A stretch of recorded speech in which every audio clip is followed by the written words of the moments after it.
Claire sat alone in a cozy corner of a small-town cafe, stirring her coffee without taking a sip.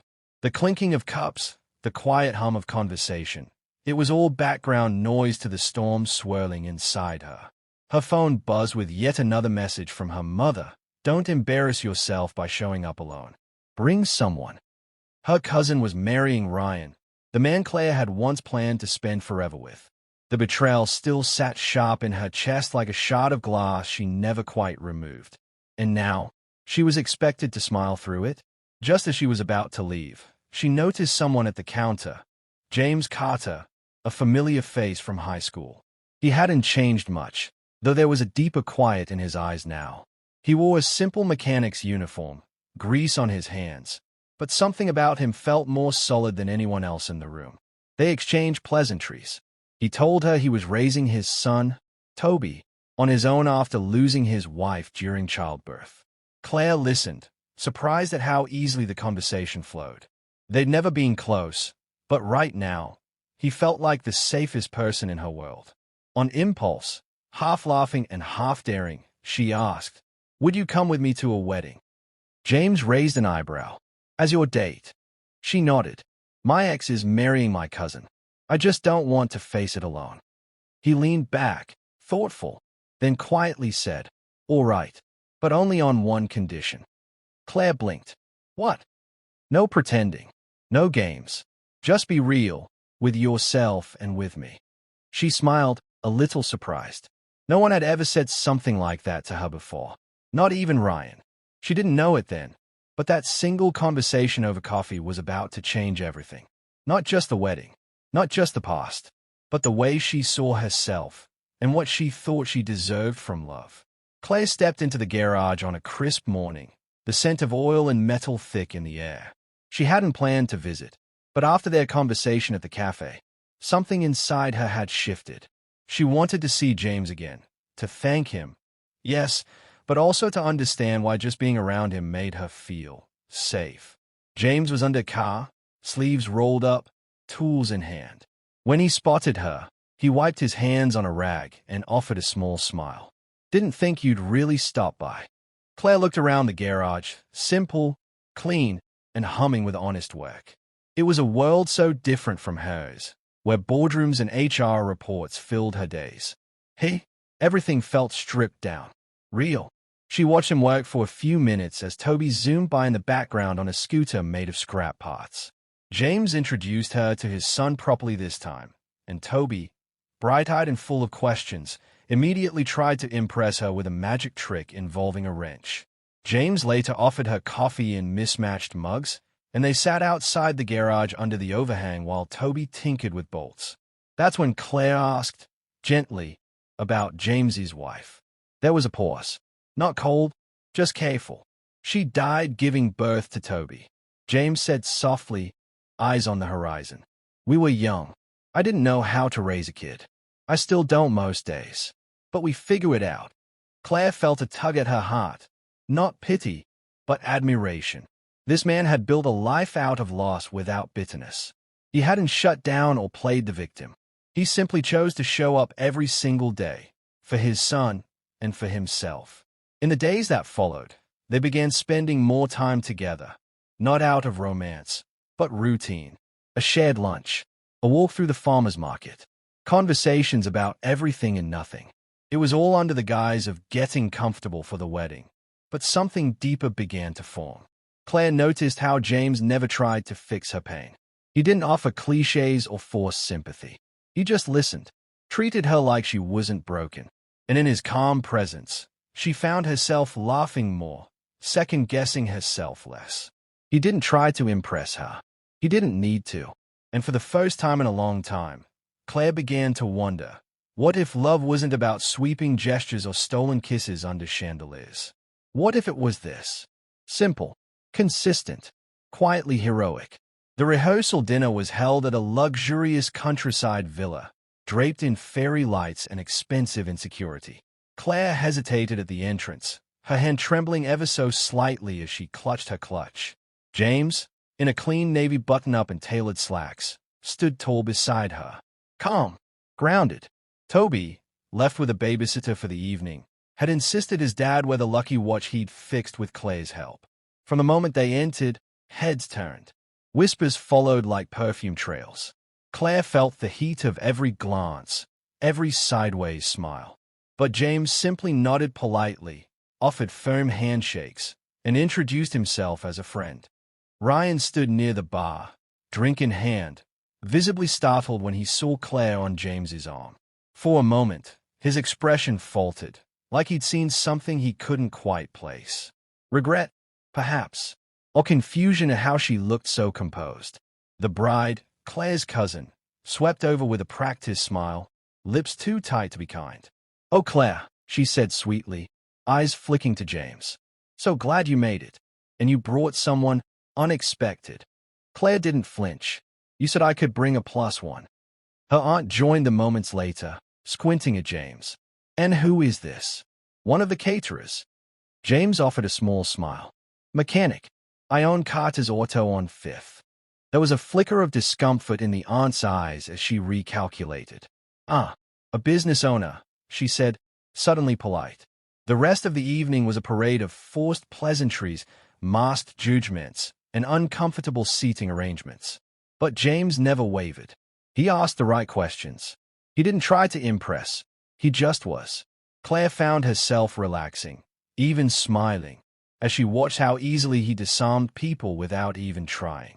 Near the end of dinner, Toby made a surprise appearance, brought in by the babysitter for a quick hello. Dressed in a little blazer and khakis, he won the table over in minutes. Even the snobbiest relatives melted when he asked politely if the tiny cakes were edible art or dessert. Claire watched the scene with quiet amazement. The night had been meant to humble her. Instead, she felt proud and seen. After dessert, they slipped away before the toast began. Claire couldn't take more of the charade. They drove in silence for a while, then stopped by a quiet lake they used to visit as teenagers. They sat on a bench, the moon reflecting off the water, soft and still. Claire let out a long breath. "I thought coming tonight would be hard," she whispered. "But it wasn't. Not the way I thought." James looked at her, thoughtful. "Because you didn't go there to prove something. You went there to let go." She turned to him. "Is that what that was?" He nodded. "Showing up isn't revenge. It's healing. And you did that tonight." Claire didn't speak right away, but her hand moved slightly, brushing against his. And in that small moment of silence, surrounded by nature and absence of judgment, she realized something. The past might have bruised her, but it no longer defined her. The apartment was quiet except for the occasional hum of passing cars below. Claire had invited James up after dropping her off, offering tea more as an excuse than a need. She wasn't ready to let the night end. They sat on her couch, mugs in hand, the city lights spilling in through the window. Her heels were off, her hair let down, and for the first time in a while, she didn't feel like she had to perform. James asked about her job, her hobbies, her favorite books as a child. And then, gently, almost accidentally, the conversation drifted into deeper water. Claire found herself talking about Ryan, not the surface-level betrayal, but the years that led up to it. "How did I not see it?" she asked, voice tight. "It wasn't just the cheating. It was the constant second-guessing. The way he made me feel like everything I did was too loud, too emotional, too much." She looked down at her cup. "He used to say I overwhelmed people, that I made problems out of nothing. I started believing him, started apologizing for things I didn't even do." James didn't interrupt. He didn't rush to comfort her. He let the silence settle, gave her space to breathe. Then, quietly, he said, "Anyone who tells you you're too much just isn't enough." Claire looked at him. The words weren't grand, but they landed like truth. Simple, undeniable. "I spent so long trying to shrink myself to keep the peace," she whispered. "And then when I finally left, I didn't even know who I was outside of him." James leaned back, eyes steady on her. "You're not broken, Claire. You were bent to fit someone small. That's different." A quiet pause stretched between them. No tension, just a gentle weight of honesty. She smiled sadly. "I still don't know what this is, what we're doing." James didn't flinch. "Me neither." She laughed, the sound soft but real. You're not going to make some speech about fate and fireworks. Nope, he said. Just going to sit here until you tell me to leave. She didn't. And though no declarations were made, and no promises exchanged, something passed between them that night. A deeper understanding, stitched together not with passion, but with presence. Still, when he finally left, Claire stood by the door a moment longer, her fingers resting on the handle. She liked him, more than she wanted to. But another part of her, the part still healing, whispered, "Don't fall too fast." Because deep down, she didn't believe someone like James could possibly be staying for good. Not after everything. Not after her. The wedding venue looked like something out of a magazine. Grand chandeliers, ivory roses cascading from gold stands, and a string quartet playing near the marble staircase. Everything was perfect on the surface. Claire adjusted her dress in the mirror of the bridal suite bathroom. Navy blue, fitted, elegant, confident. James was waiting outside, and Toby had insisted on walking in with him, like a team. She took a deep breath, straightened her shoulders, and stepped into the chaos. James stood near the entrance in a charcoal suit that made him look like someone straight out of a classic movie. Toby stood proudly beside him in a mini version, beaming as he saw Claire approach. "You clean up well," Claire said, half joking.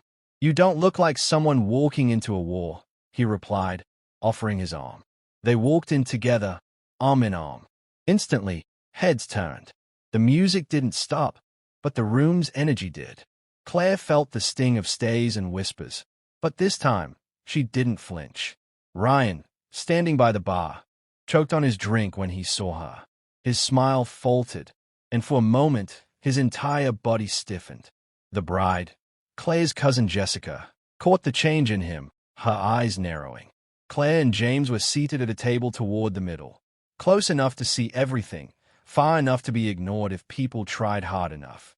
But they couldn't be. Toby, ever the charmer, greeted nearby guests, drawing compliments and soft laughs. Dinner passed in polite conversation and shallow toasts. Then came Jessica's speech. She clinked her glass delicately.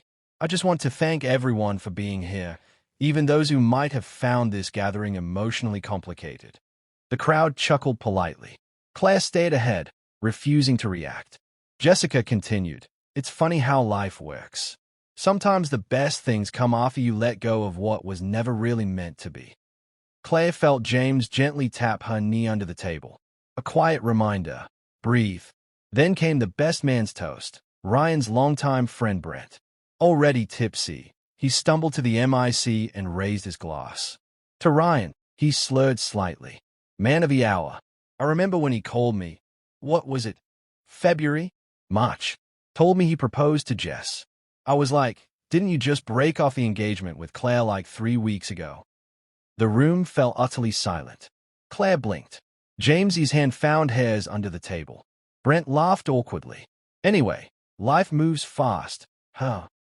Aunt Margaret dropped her fork. Someone gasped. Jessica's face turned a shade paler than her foundation could cover. Ryan stood quickly, trying to cut in. All right. Thank you, Brent. Let's keep the focus on love tonight." But the damage was done. The illusion cracked. Claire stood up slowly, calm, unbothered. She looked at Jessica, then at Ryan. "Don't worry," she said. "I'm not surprised. Just sorry it took me so long to stop making excuses for you." And with that, she turned to James. "Ready to go?" He nodded. "Always." Toby, already grabbing 2 tiny cheesecakes on napkins, followed behind. As they walked out, heads still turning, Claire didn't feel like she was running. She felt like she was finally walking away from shame, from the past, from all the ways she'd made herself smaller. Outside, as the cold air hit her skin, she laughed, a full, unfiltered laugh. And James? He looked at her like someone who had just watched the sunrise. The night air was crisp, carrying the scent of roses and expensive perfume. Claire stepped outside the ornate venue, her heels clicking softly on the stone pathway. She moved to the far edge of the garden, away from the laughter, away from the stays, away from the wreckage. She hadn't expected the revelation from Ryan's best man, but it wasn't the betrayal that brought tears to her eyes now. It was the sudden, sharp clarity that she had spent years letting herself be treated like an afterthought. She wrapped her arms around herself, blinking back the sting.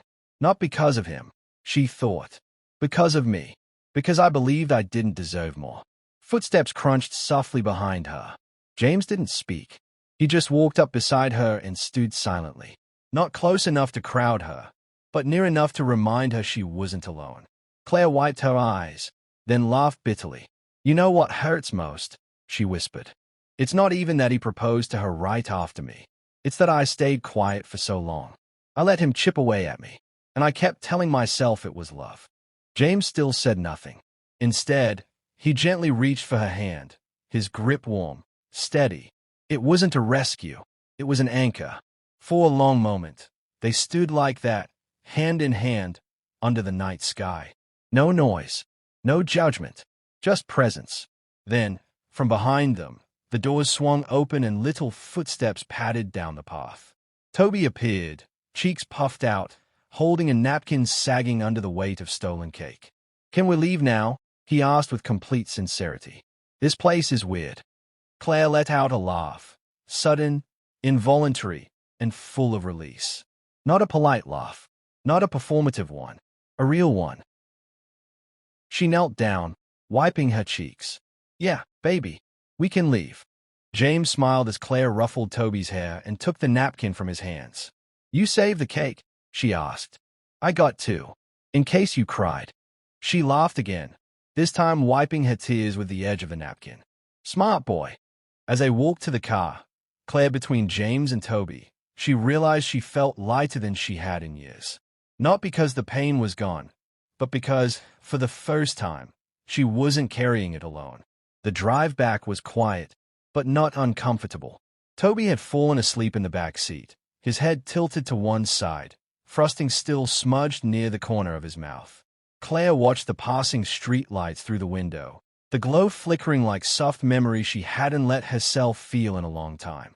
When James pulled up outside her apartment, he parked but didn't immediately move.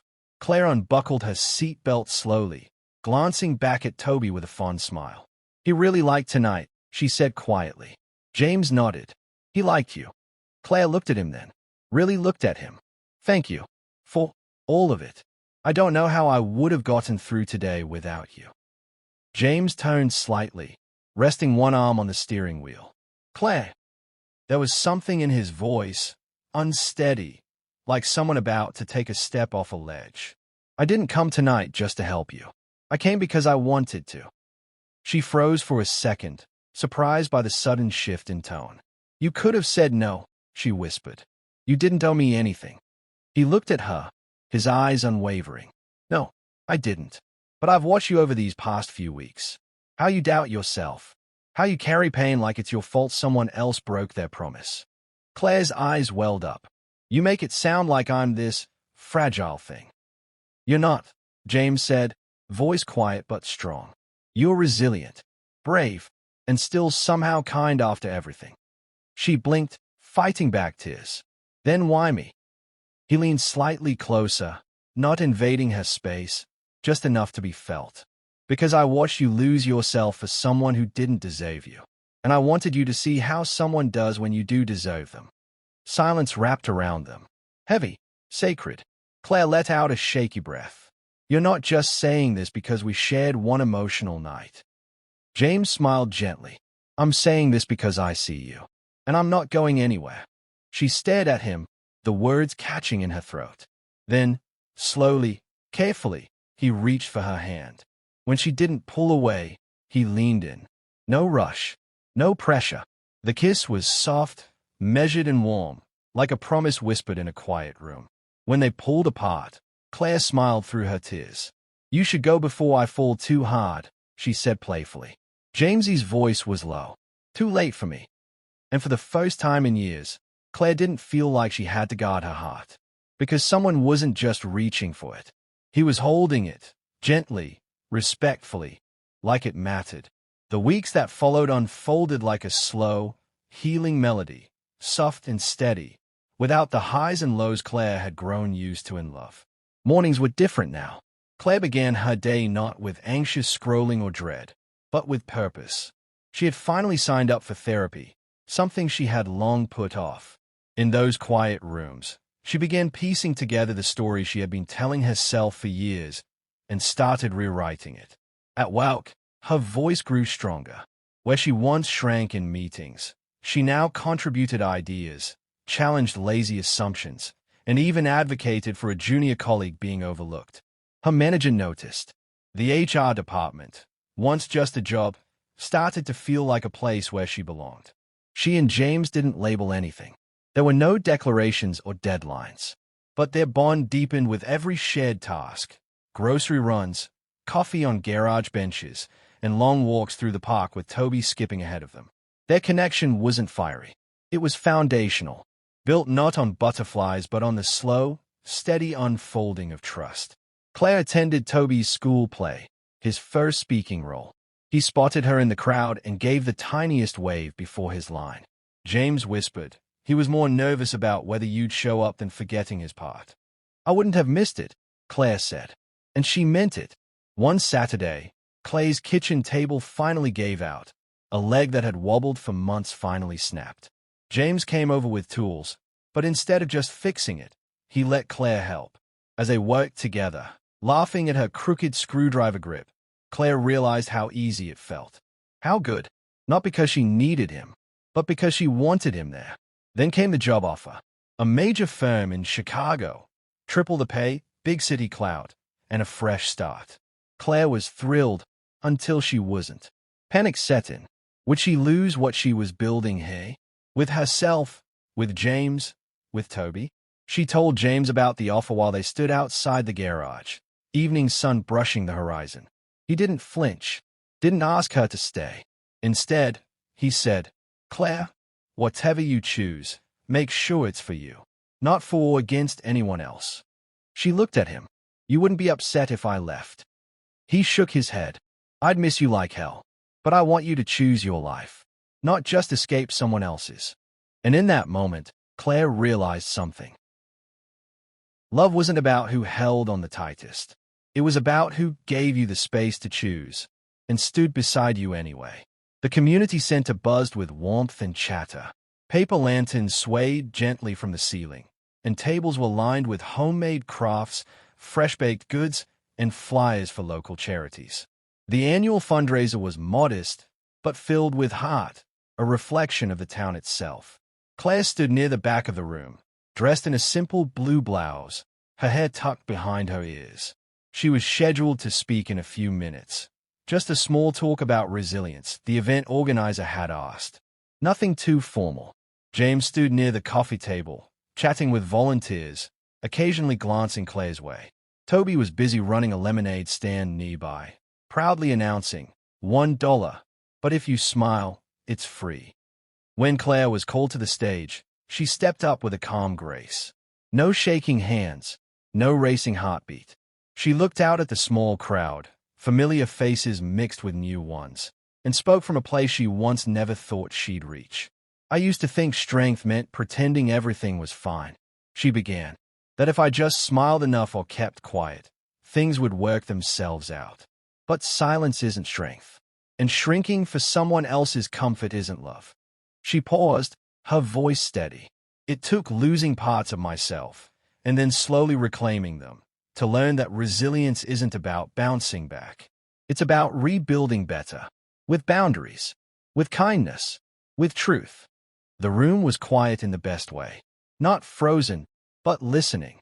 I learned to stop asking others for permission to be whole. And I hope, if you've ever doubted your worth, you'll stop asking to. Polite applause followed. Quiet, respectful, moved. As Claire stepped off the stage, a ripple of motion near the entrance caught her eye.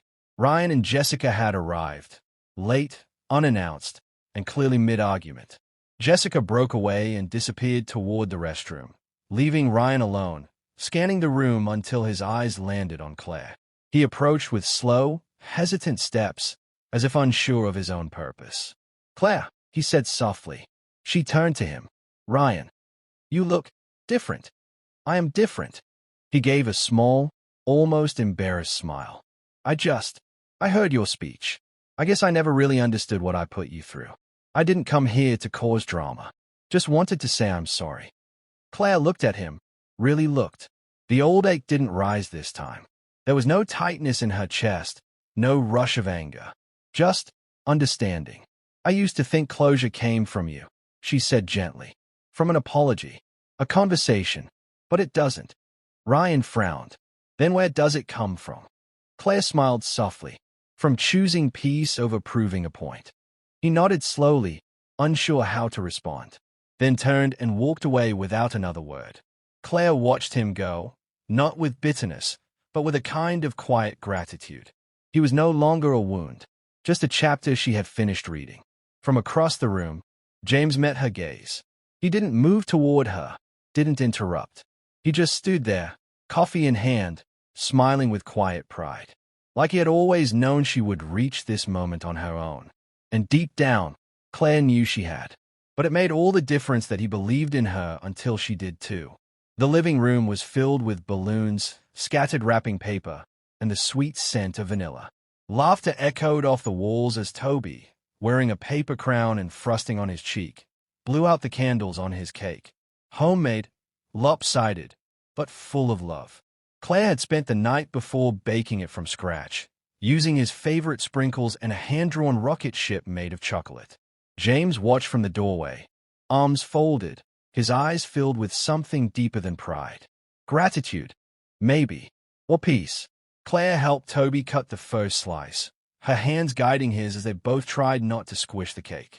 The room was warm, not just from the candles, but from the feeling of family that wrapped around them like a soft blanket. After the presents were opened and the sugar rush had begun to settle, James sat beside Toby with a small, sealed envelope in hand. "Hey, buddy," he said gently, "there's something I've been saving for you." Toby's eyes widened with curiosity as he took the envelope and carefully opened it. Inside was a folded piece of stationery with delicate handwriting. Claire sat quietly beside them, not intruding, just present. "It's from your mom," James explained, his voice softer now. "She wrote it when she was pregnant with you, just in case she couldn't say it herself." Toby's fingers trembled slightly as he unfolded the letter. He read aloud, slowly, his small voice clay. "Dear Toby, if you're reading this, it means I'm not around to tell you how much I love you. So here it is in writing. Be strong, be kind, and when you grow up, find someone who makes you feel safe. Someone who sees you for who you really are, not who they want you to be. That kind of love, it's rare, but I hope you find it. And when you do, don't let it go. Love always. Mom." The room fell silent, the kind that wraps itself around a moment to protect it. Toby turned to Claire, blinking slowly. "Is that you?"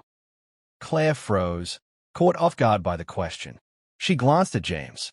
He didn't speak, just smiled, the kind of smile that held years of grief and growth and finally, peace. Claire's throat tightened.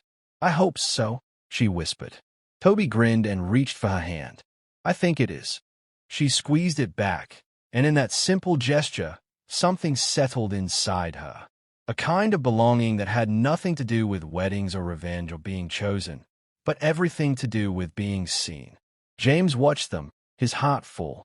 He didn't need to say a word. Voiceover, our final narration. She thought she brought a date to survive a wedding. But what she found was a reason to start again. And this time, she wasn't starting alone.